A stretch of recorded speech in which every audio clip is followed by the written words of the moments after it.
Hai guys, selamat berjumpa kembali pada channel novel populer viral yang keren ini. Saat ini admin akan menghadirkan sebuah novel yang viral dengan alur cerita yang sangat menarik dan seru, yang berjudul Kaisar Agung Seni Bela Diri.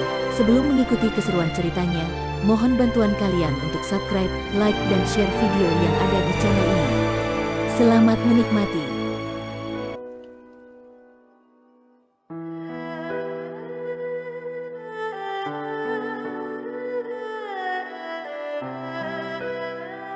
Kaisar Agung Seni Bela Diri, Bab 45, Pukulan Siu tampak biasa tetapi dengan raungan harimau dan cahaya energi vital yang menyilaukan, Siu menerkam Xiao Di seolah-olah dia telah berubah menjadi harimau putih yang ganas. Gelombang suara yang terlihat menyebar di udara, membuat gendang telinga orang-orang di luar arena bergetar dan energi darah mereka bergejolak. Fei Chen berkata, kuat sekali. Dia telah mendapatkan esensi dari tinju macan naga agung. Dia membuat seni bela diri ini melampaui peringkat kedua dan telah mencapai level baru. Di antara semua orang yang hadir, Fei Chen, kepala divisi non-inti, adalah yang paling berpengalaman. Dia bisa melihat dengan sekilas bahwa tinju macan naga agung milik Siu, yang merupakan seni bela diri peringkat kedua, telah melampaui tingkatan kesempurnaan. Layaknya seorang murid yang telah melampaui masternya, melampaui tingkatan kesempurnaan berarti dia bisa membuat keterampilan seni bela diri biasa menjadi jauh lebih kuat daripada aslinya. Xiao Di bergumam, kemampuan gerakan kupu-kupu. Meski merasa kaget, Xiao Di tidak panik. Dia mengetukkan jari kakinya ke tanah dan berputar di udara, lalu terbang menjauh. Pada saat yang sama, Xiao Di mengangkat tombak di tangannya dan pakaian merahnya tampak berkibar tertiup angin. Dia menggunakan tombak untuk menahan angin kencang yang disebabkan oleh pukulan Siu. Boom, bunyi ledakan terdengar dari arena pertarungan. Meskipun Siu tidak meninju Xiao Di, angin kencang yang disebabkan oleh pukulannya meniup Xiao Di hingga hampir terjatuh dari gelanggang. Siu berseru, kemampuan gerakan yang luar biasa. Ketika Siu bertarung dengannya di Balai Seni Bela Diri Oingyun, keterampilan gerakan Xiao Di tidak sebaik ini. Xiao Di pasti telah bekerja keras untuk melatih gerakannya setelah dikalahkan oleh Siu sejak saat itu. Keahlian tombaknya lebih kuat dan dia juga telah menyempurnakan kemampuan gerakan peringkat keempatnya ke tingkatan kelengkapan. Seseorang dengan kemampuan gerakan peringkat keempat dan keahlian tombak di tingkatan kelengkapan dapat menempati peringkat 3 teratas dalam ujian masuk sebelumnya.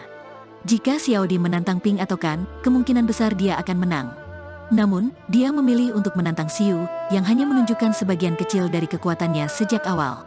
Oleh karena itu, Xiao Di sudah kelelahan dan tampak terengah-engah hanya setelah 7 gerakan. Dia dipaksa berdiri di tepi arena pertarungan oleh keterampilan menghindar Oimen dan tinju macan naga agung milik Siu. Bruk, Siu meninju Xiao Di dan energi vitalnya menyebar keluar sehingga mengakibatkan tombak Xiao Di bergetar. Lalu, Xiao Di kehilangan keseimbangan dan terjatuh dari arena pertarungan. Siu tidak menggunakan seluruh kekuatannya sehingga Xiao Di dapat mendarat di tanah dengan stabil dan tidak terluka. Namun, baik Kun maupun Xiao Di yang lebih kuat, tidak dapat membuat Siu menggunakan pedangnya. Seseorang bergumam, seberapa kuat Siu ketika dia menggunakan pedangnya, penonton tertegun dan penasaran dengan pedang yang disimpan di punggung Siu. Tentu saja, ada beberapa orang yang berpikir bahwa alasan Siu tidak menggunakan pedangnya adalah murni untuk menghina orang lain dan ingin menunjukkan kekuatannya. Pada kenyataannya, Siu melakukannya karena ilmu pedangnya telah mencapai level baru setelah dia menguasai ilmu pedang kecepatan, jauh melampaui tingkatan kesempurnaan peringkat keempat. Bagi Siu, pedang itu digunakan untuk membunuh orang lain dan setiap kali dia menggunakannya, seseorang pasti akan terluka parah. Inilah alasan kenapa Siu tidak menggunakan pedangnya. Bagaimanapun juga, ini hanyalah sebuah ujian seni bela diri dan dia tidak ingin menyakiti orang lain kecuali diperlukan. Bahkan Xiao Di sendiri pun tidak akan pernah mampu menahan serangan pedang Siu. Dia akan dikalahkan dengan cepat jika Siu menggunakan pedangnya. Pada akhirnya, tantangan yang dilakukan antara orang-orang di bawah peringkat ketiga berakhir dalam waktu singkat. Selanjutnya, pertarungan 3 besar pun dimulai. Ping berdiri dan berkata, aku menyerah untuk melakukan tantangan. Semua hadirin tidak merasa kaget dengan keputusan Ping. Dia cakap dalam keterampilan gerakan, tetapi apakah dia bisa mengalahkan Kan yang pandai dalam keterampilan pedang masih diragukan. Selain itu, dia sudah masuk ke peringkat 3 besar sehingga dia bisa memasuki divisi non-inti gerbang kebebasan sekarang. Oleh karena itu, dia tidak perlu terus bertarung. Tiba-tiba, seorang pria melompat dan mendarat di arena pertarungan. Pria itu adalah Kan, yang menempati peringkat kedua. Tindakan Kan tersebut jelas merupakan bentuk tantangan kepada Siu, yang membuat suasana sekeliling kembali terasa ramai. Orang-orang mulai membicarakannya.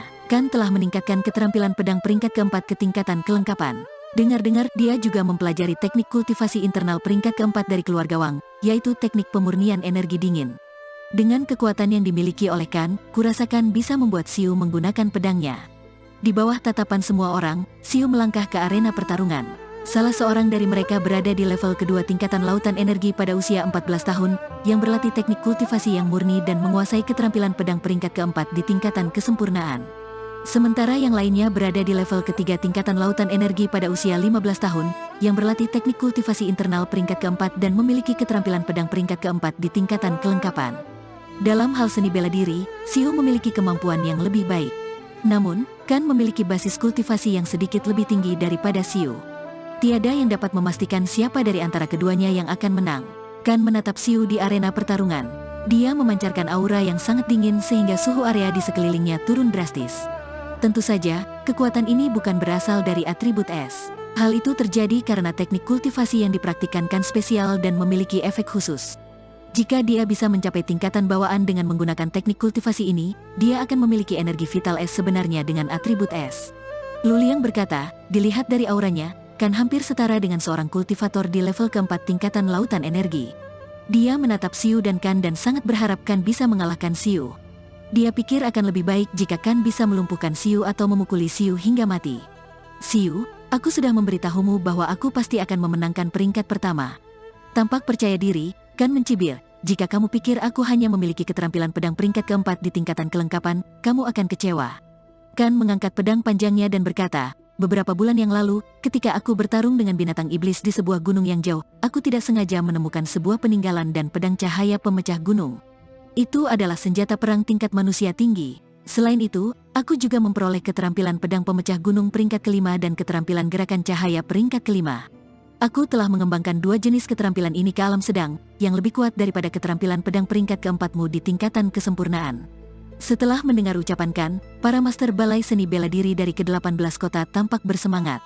Seni bela diri peringkat kelima tidak terlalu berarti bagi Fei Chen yang merupakan kepala divisi non-inti. Namun, cukup mengesankan bahwa Kan, seorang bocah lelaki berusia 15 tahun, memiliki peluang yang sangat langka seperti itu. Peluang adalah sesuatu yang hanya bisa dijumpai, bukan dicari. Dunia ini tidak terbatas, dengan sejarah puluhan juta tahun. Ada berbagai peninggalan kuno dan misterius, dan hanya orang-orang beruntung yang dapat mengambil keuntungan dari barang tersebut lalu menjadi terkenal. Peluang untuk meraih seni bela diri peringkat kelima bukanlah sesuatu hal yang sangat menakjubkan, tetapi hal semacam itu memang langka. Pada umumnya, level ketiga tingkatan lautan energi diperlukan untuk berlatih seni bela diri peringkat kelima.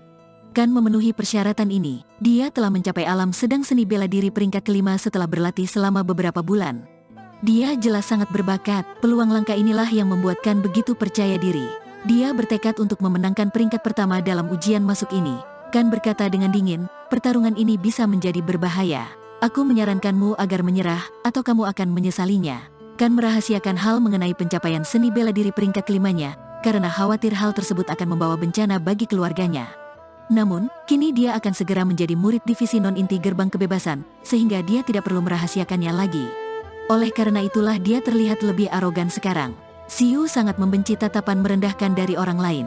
Dia menyeringai dan berkata, aku penasaran apakah seni bela diri peringkat kelima memang begitu kuat. Sombong sekali, ucapkan dengan tatapan dinginnya. Aku bisa mengalahkanmu dalam 3 gerakan saja. Percayakah kamu? Sambil berkata, aura yang kuat dan ganas menyebar dari tubuhnya, seolah-olah dia telah berubah menjadi sebuah pisau dan membuat orang gemetar ketakutan. Semua orang percaya dengan ucapan Kan itu karena Kan telah berlatih seni bela diri peringkat kelima, yang jauh melampaui seni bela diri peringkat keempat. Tanpa diduga, Xiu tertawa dan berkata, kalahkan aku dalam 3 gerakan?